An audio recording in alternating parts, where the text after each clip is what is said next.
Amigas, amigos, estamos en Mesa Debate, en Pesca de Televisión, Víctor López García. Vamos a dialogar con el doctor Reinaldo Serra.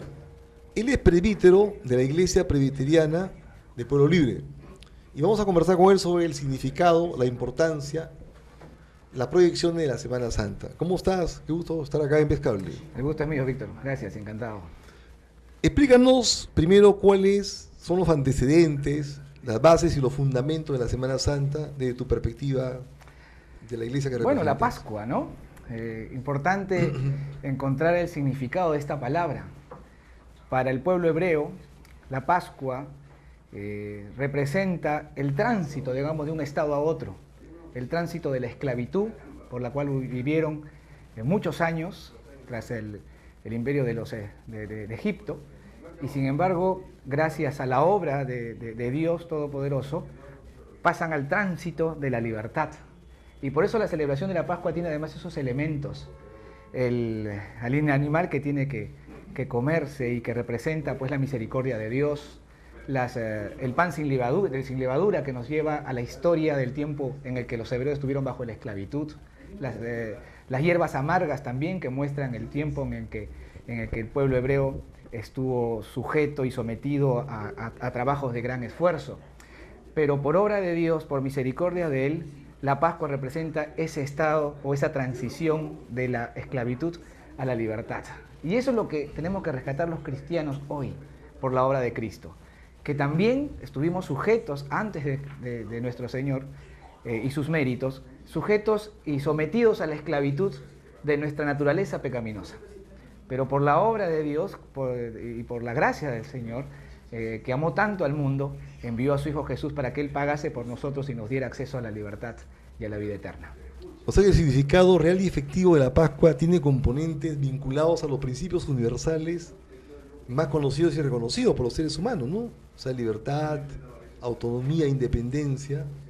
¿Es eso? Sí, bueno, una libertad mayor, ¿no? Porque superior, suprema, ¿no? el hombre es sometido a la esclavitud del pecado, que es una palabra que lamentablemente y aún las iglesias están tratando de omitir, pero que el pecado representa la gran desgracia humana por cuanto divide al hombre, separa al hombre de Dios y nos hizo perder la comunión con Él. Dios, que es omnipotente, que todo lo puede, hay una sola cosa que no puede Dios, y que es tener comunión con el pecado. Él no puede tener comunión con el pecado. Y el hombre, habiendo caído en el pecado, había perdido la comunión con Dios. De manera que la palabra dice en Romanos 3:10, no hay un solo justo sobre la tierra. De manera que nada de lo que podamos hacer los seres humanos, por sacrificios que fuesen, por ritos religiosos o tradiciones que fuesen, y estos días hemos visto muchas manifestaciones tradicionales, ¿verdad?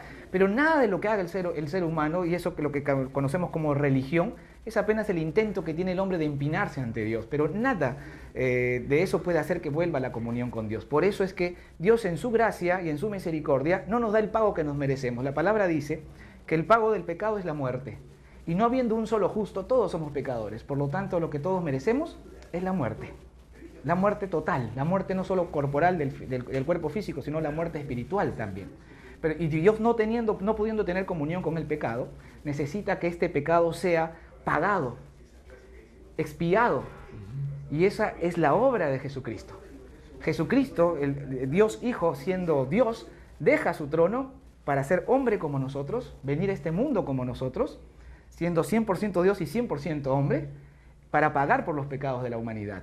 Y ahí está la posibilidad y la gran oportunidad que tiene el ser humano en la sangre poderosa de Cristo, que a través de la fe en Cristo Jesús recuperamos la comunión con Dios. En estos momentos, y en términos concretos, en relación al país, por ejemplo, ¿cuáles serían las expresiones más marcadas de esa tentación o vocación pecaminosa de los seres humanos?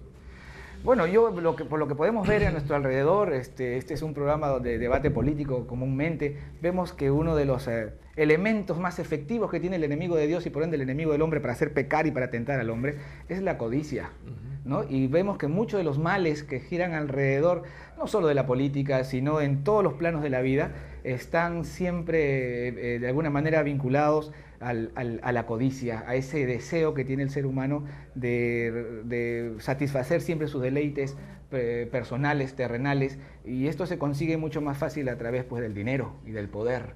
Entonces es uno de los elementos que tientan más al hombre y que vemos en él su caída constantemente. Muy interesante, ¿no? O sea que desde tu perspectiva, doctor Serra, la codicia estaría detrás o al lado de decisiones inmorales y corruptas de parte de gestores públicos. Definitivamente, ¿no? Definitivamente, si ustedes, y yo recomendaría a los televidentes que lean el capítulo de Santiago, ¿no? La epístola de Santiago, en donde muestra, es una carta además dirigida al creyente, no es una carta dirigida buscando la conversión del no creyente, sino es una carta dirigida al creyente para que encuentre en ella la sabiduría de cómo vivir como tal. Y esa creo que es lo importante de estas fechas, la importancia de la cruz. ¿Cuál es el mensaje de la cruz? El mensaje de la cruz es que todos somos pecadores. Todos somos pecadores y por cuanto hemos pecado, y nuestra naturaleza es tal, todos estamos destituidos de la gracia de Dios. Todos hemos perdido la comunión con Él. Pero hay uno, el justo, el que sin tener pecado, sin tener mancha, pagó por esos pecados nuestros. Lo que nos queda a nosotros, aceptar esa sangre bendita que es la de nuestro Señor Jesucristo. Aceptar ese pago que hizo el Señor Jesús. Aceptar su sacrificio en la cruz, que fue única vez y de manera total y para siempre, perpetua y perfecta además. De manera que, y allí viene la conversión del hombre. La conversión no tiene nada que ver con la religión ni denominaciones religiosas. La conversión tiene que ver con la aceptación de Jesús como Señor, de creer en su nombre como Hijo de Dios y aceptarlo como el Señor. Y es lo que nos presenta Juan en el capítulo 1, en el verso 12, que yo recomiendo que lean. Y todos aquellos que lo recibieron como Señor y creen en su nombre, fueron hechos hijos de Dios. Todos somos criaturas de Dios. Todos hemos sido hechos por Dios. Hemos sido creados por Él. Pero la potestad de ser hechos hijos de Dios son aquellos que lo reciben como Señor. Y mira, ¿qué significa llamarlo Señor? También dice Jesús, y esto hay que tener muy en cuenta, no todo aquel que me llame Señor entrará al reino de los cielos. Esa es palabra de Jesús en Mateo. No todo aquel que me llame Señor entrará al reino de los cielos. ¿Cuál es la relación del Señor con su siervo? En la época del Señor Jesús, la relación era de dependencia absoluta. La vida del siervo no tenía mayor sentido, sino es que era alrededor, giraba todo alrededor de su Señor. En función a su Señor. Entonces, cuando llamamos al Señor Jesús Señor, estamos queriendo decir que nosotros vivimos alrededor de nuestro Señor Jesús, que toda nuestra vida está en función a Él. De manera que podemos llamarlo Señor, pero no todos entrarán al reino de Dios, sino aquellos que realmente permiten que el Señor ejerza su señorío sobre sus vidas. Y eso va a tener definitivamente connotaciones de transformación de la vida misma. Hace un momento hablabas del término, del aspecto moral de los funcionarios públicos, pero bueno, no veamos solamente el sector público, veamos la vida familiar de cada uno de nosotros. De manera que tenemos que por la fe, alcanzamos la gracia, por la fe en Cristo Jesús, porque por mérito no podemos hacer nada. Aún hagamos los mayores sacrificios, así hayan subido los cerros de rodillas y pisando las chapitas, al minuto siguiente, al segundo siguiente, ya nuestro pensamiento ha pecado, ya nuestros sentidos han pecado, ya hemos pecado por acción o por omisión, de manera que nada que hagamos va a ser nunca suficiente. Entonces, ¿en quién tenemos consuelo? ¿En quién tenemos esperanza? En Jesús. Él lo hizo todo por nosotros. Lo que demanda de nosotros es fe, creer en Él, y al creer en Él, es lo que decíamos hace un momento, sentimos ese deseo de agradar a Dios y de vivir de una vida coherente con nuestra fe. ¿Qué lectura hace usted, doctor Serra, respecto a la fe en el caso peruano? O sea, somos un país con fe acendrada, somos un país con fe debilitada. Somos un país religioso, pero eso está muy distante de la fe. Necesitamos menos religión. Lo que necesitamos es mayor fe. Necesitamos fe en Cristo Jesús. Porque la fe no puede estar puesta en cualquier cosa. Hay un solo nombre dado en la tierra para los hombres, dice la palabra. Yo lo que estoy diciendo no es en lo absoluto criterio mío. Es lo que revela la Biblia, la palabra de Dios. Hay un solo nombre dado a los hombres bajo la tierra, en el cual hay salvación. Ese nombre es Cristo Jesús. Entonces, nuestra fe, ¿en quién está puesta? ¿O en qué cosas está puesta? Esa fe no sirve de nada. La fe tiene que estar puesta en la persona adecuada, en Cristo Jesús. Y lo que sí tiene nuestro país mucho es mucha religiosidad. Pero necesitamos y gracias por este espacio, que no suele ser común que los programas de debate político presten estos espacios para este tipo de reflexiones, pero lo que necesitamos es proclamar la palabra de Dios, el mensaje de salvación, el mensaje de esperanza que nos da la Biblia, para que reconozcamos en quién tengamos que poner nuestra fe. Es en Cristo Jesús, no hay nada más. Y ahí la religiosidad es un asunto menor. Es concomitante, ¿no? Así es. ¿Y cuál sería el comportamiento adecuado, correcto, de un buen cristiano, ¿no? Cualquiera que sea su orientación particular de iglesia en esta Semana Santa en particular? Bueno, no solo en esta Semana Santa. Por supuesto, sí. Pero sí, en particular, claro, ¿no? Si hubo algo que el Señor Jesús sí quiso que recordáramos siempre, fue su muerte. La Biblia no nos dice que debamos celebrarla o no, por ejemplo, el día de su nacimiento. Pero el Señor Jesús sí instaura la Santa Cena, la comunión, ¿no? La Eucaristía, como una manera de recordar el sacrificio que Él hizo, porque ahí en esa sangre es que hay perdón para toda la humanidad. Sin embargo, lo que debemos hacer, y este tendría que ser un tiempo, por eso son feriados. Por eso iglesias como la Iglesia Católica en algún momento dieron disposiciones como de no comer carne, por ejemplo. ¿Cuál era el propósito de eso? El propósito de esto era, por ejemplo... Los viernes en particular, ¿no? Pero ¿cuál es el propósito? Miren, la gente no sabe, no come carne, pero no sabe por qué. El propósito, esto no es un mandamiento bíblico, desde luego, sino de una iglesia particular. Pero ¿cuál es el propósito? Que las personas se abstengan de sus placeres personales. ¿Pero en qué se ha convertido la Semana Santa? Casualmente en el momento y en el espacio mayor para desatar nuestros placeres. De borde, ¿no? de placer. Así es. Entonces, no como carne, pero hago un banquete de bacalao o bueno, lo que fuere. Entonces, ¿cómo se ha desvirtuado? ¿No? Pero bueno, eso también sucede a veces cuando tratamos de imponer cosas que no aparecen en la palabra de Dios.